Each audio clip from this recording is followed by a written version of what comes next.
अंकुश एक ब्लॉगर था। पुरानी भूतिया जगहों के बारे में जानना और उसे एक्सप्लोर करके अपनी ब्लॉग्स में लिखना, ये उसका काम था और उसी से उसकी रोजी रोटी भी चलती थी। अंकुश ने हाल ही में एक गांव के बारे में सुना जिसे हॉन्टेड बताया जा रहा था। बताया जाता है कि कभी इस गांव में भी लोग रहा करते थे, फिर किसी चुड़ैल के वजह से गांव के आधे से ज्यादा लोग मर गए और बाकी बचे लोग उस गांव को छोड़कर कहीं और चले गए। लेकिन अभी भी उस गांव में उन मरे हुए लोगों की आत्माएं भटकती है, जिस वजह से दिन में भी कोई उस गांव में जाने की हिम्मत तक नहीं कर पाता। अब होना क्या था, अंकुश को यही तो चाहिए था। उसने अपना सारा जरूरी सामान पैक किया और निकल पड़ा अस्तपुरा नाम के उस छोटे से गांव के बारे में उठ रही अफवाहों को एक्सप्लोर करने के लिए। दिल्ली से पूरा एक दिन का सफर था ट्रेन में। उसके बाद वो एक स्टेशन पर उतरा। सफर लंबा था पर एक्साइटमेंट के चलते उसे इसका एहसास नहीं हुआ। स्टेशन से निकलकर अंकुश ने अस्तपुरा के लिए एक ऑटो वाले से पूछा तो पहले तो उस ऑटो वाले ने साफ साफ उसे वहां जाने के लिए मना कर दिया, पर अंकुश ने उसे ज्यादा पैसे देने का लालच देकर उसे वहां जाने के लिए मना लिया। रास्ते में अंकुश ने उस ऑटो वाले से पूछा, सुना है लोग इस गांव को शापित मानते हैं? तो ऑटो वाले ने शीशे में से झांकते हुए अंकुश को देखकर बोला, दरअसल उस गांव का श्राप एक पीपल का पेड़ है जो उसी गांव की आखिर में मौजूद है। उस पेड़ का खौफ ऐसा है कि सूरज ढलते ही उस रास्ते से आना जाना बिल्कुल बंद ही हो जाता है। कहा जाता है इस पेड़ में एक लड़की की आत्मा बसती है और शाम होते ही उस पेड़ से उस लड़की की रोने की आवाज सुनाई देती है। ये भी कहा जाता है कि अंधेरा होने के बाद कोई अगर उस पेड़ के आसपास भी भटकता है तो अगली सुबह उस आदमी की लाश उस पेड़ से लटकता हुआ मिलता है। हाँ, मगर वो लड़की आई कहाँ से और ये सब शुरू कहाँ से हुआ? अंकुश के इस सवाल पर उस ऑटो वाले ने बोला, अब साहब इतना सब तो मुझे मालूम नहीं, पर अगर आपको जानकारी चाहिए तो इस गांव में एक बंगला है जिसमें एक बूढ़ा आदमी रहता है, शायद आपको उससे कुछ जानकारी मिल पाएगी। इसी तरह आखिरकार ऑटो वाले ने अंकुश को उस गांव से थोड़ी दूर छोड़ दिया और जाते जाते ऑटो वाले ने कहा, अगर जिंदा बचे तो मुझे फोन कर देना, मैं लेने आ जाऊंगा। वहां से अंकुश को उस गांव तक पैदल जाना था तो उसने अपना सामान समेटकर चलना शुरू किया। थोड़ी दूर जाने पे उसे एक विशालकाय पेड़ दिखा। उसे देखकर अंकुश के रोंगटे खड़े हो गए, क्योंकि शायद यही वो पेड़ था जिसका जिक्र वो ऑटो वाला कर रहा था। अंकुश ने उसकी एक तस्वीर ली और वहां से आगे गांव की ओर बढ़ गया। गांव पहुंचने के बाद उसने गांव की जो हालत देखी वो देखकर अंकुश दंग रह गया।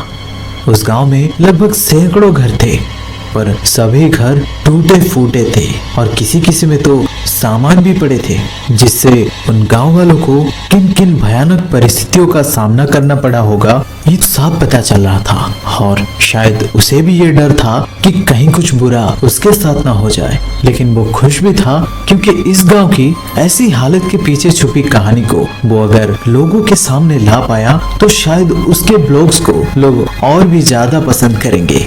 अंकुश मन ही मन ये सब सोच ही रहा था कि तब उसे उस ऑटो वाले की कही हुई बात याद आई। अगर आपको जानकारी चाहिए तो उस गांव में एक बंगला है जिसमें एक बूढ़ा आदमी रहता है, शायद आपको उससे कुछ जानकारी मिल पाएगी। अंकुश उस बंगले को ढूंढने लगा। थोड़ा ढूंढने पर उसे वो पुरानी हवेली दिखी। वो बंगला किसी भूत बंगले से कम नहीं दिख रहा था। जो भी हो, अंकुश खाली हाथ वहां से लौटना नहीं चाहता था।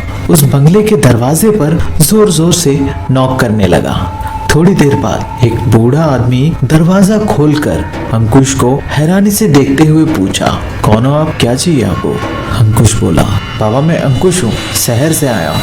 मैंने आपके गांव के बारे में सुना, बहुत बुरा हुआ इन लोगों के साथ, बस ये सब कैसे हुआ वही जानने यहाँ तक आया हूँ। अंकुश के मुंह से बात खत्म नहीं हुई थी कि उस बूढ़े आदमी ने कहा, बुरा बुरा इन लोगों के साथ नहीं, बुरा तो राव परिवार के साथ हुआ था। इन लोगों ने हमारे मालिक और उनके परिवार के साथ जो किया उसकी उन्हें सजा मिलनी चाहिए थी। इस गांव के जमींदार कभी हमारे मालिक भीमराव के पूर्वज हुआ करते थे। ये हवेली उन्हीं की है। भीमराव बहुत ही शांत स्वभाव के थे। सुमित्रा भीमराव जी की बहन थी। वो राव परिवार की इकलौती लड़की थी, इसलिए वो सबकी लाडली थी। बचपन से ही माँ बाप को खो चुकी सुमित्रा अपने भैया और भाभी के साथ रहती थी। उसके भैया और भाभी ने कभी उसे माँ बाप की कमी महसूस ही होने नहीं दी। सब कुछ सही चल रहा था कि एक दिन छोटी मालकिन स्कूल से अचानक कहीं गायब हो गई। मालिक ने उन्हें बहुत ढूंढा पर वो उन्हें कहीं नहीं मिली। फिर 3 दिन बाद छोटी मालकिन सड़क पर बेहोश पड़ी मिली। मालिक उन्हें घर ले आए और होश में आने के बाद छोटी मालकिन ने जो बात बताई वो सुनकर हर किसी का दिल दहल गया। उन्होंने बताया स्कूल से लौटते वक्त कुछ दरिंदों ने उन्हें अगवा कर लिया था और उन हैवानों ने उस बेचारी के साथ 3 दिनों तक हवस का वो खेल खेला था जिसे सुनकर मालिक को दिल का दौरा पड़ा और उसी में उनकी मौत हो गई।